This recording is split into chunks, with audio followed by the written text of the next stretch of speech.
My name is Emily Provines. I'm 19 years old and I go to the University of Southern Indiana. There were certain parts where I would get overwhelmingly joyful just because I already knew the end of the book by the time I was reading it. So I was just reading of the Lord's miracles and I was like, oh my gosh, it's one thing to hear about them, but to read about it and experience such details within the book.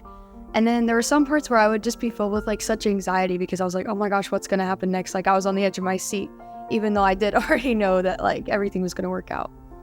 I feel like the main one would be to trust that God is always going to pull through for you. He pulled through for Caitlin so many times and he took her from one thing to the next, but he didn't stop there. It just kept going on and on. It's really changed my perspective of miracles because I can know that trusting in God is, as long as you're faithful to him, he'll be faithful to you. And that really was shown throughout the whole book through Heather and Shane just always trusting that he was going to make sure that Caitlin was okay. And they never, of course you probably had doubts here and there, but overall throughout the book, they just were always remaining faithful. They're like, oh, God's got this. And I think it would be so hard just to fully believe that whenever you're going through that.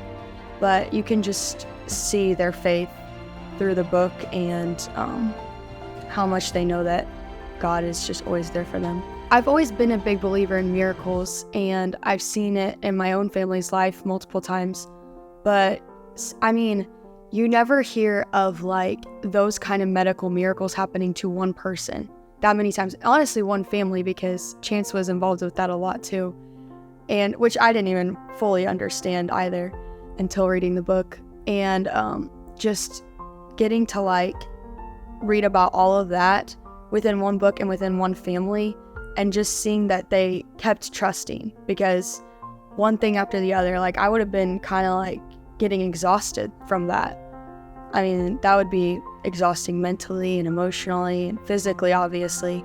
You can just see God's work through them so evidently. And I think a lot of the times we forget that God can do that through anybody. And it's just good to know that someone, I'm close to, and I know he's still doing that through them, and he's the same God that he was in the Bible. As Christians, we all like to think oh yeah, we trust in God, we have such great faith in him. But then you read a book like that and you're compared to that, my faith is nothing. I don't think I could do that.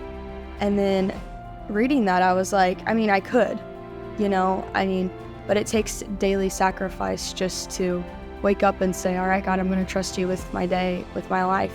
And it's easier to do that if you just do that daily. And Heather talked about that a lot in her book, just trusting him with the daily things and waking up every day ready to serve him and do whatever he wants.